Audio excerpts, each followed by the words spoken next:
ஹாய்ங்க, இன்றைக்கி quick and ஈஸியாக வந்துட்டு ஒரு லஞ்ச் பாக்ஸ் ரெசிபி தான் பார்க்க போகிறோம்.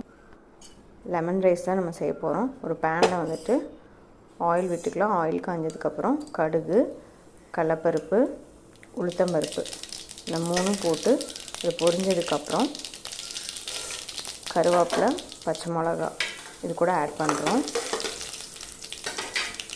கருவேப்பிலை, பச்சை மிளகா, உங்களுக்கு காரத்துக்கு பச்சை மிளகா வேணுனாலும் பச்சை மிளகா போட்டுக்கலாம்.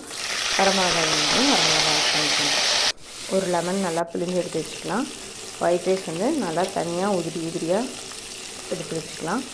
இப்போ வந்துட்டு இது அந்த பச்சை வாசம் போகிற வரைக்கும் வந்து லெமன் வந்துட்டு போட்டு நல்லா மிக்ஸ் பண்ணி வச்சுக்கலாம். மிக்ஸ் ஆனதுக்கப்புறம் தேவைக்கேற்ற அளவுக்கு உப்பு போட்டுக்கோங்க. இதில் வந்து ஆனியன் ஆட் பண்ணலாம். உங்களுக்கு ஆனியன் வேணுன்னா ஆனியன் போட்டுக்கோங்க. இப்போ நம்ம ஒயிட் ரைஸ் வந்துட்டு எடுத்து வச்சுருக்கோம் இல்லைங்களா, அதை வந்துட்டு இது கூட மிக்ஸ் பண்ணி சர்வ் பண்ண வேண்டியது தான். குயிக் அண்ட் ஈஸியாக ஒரு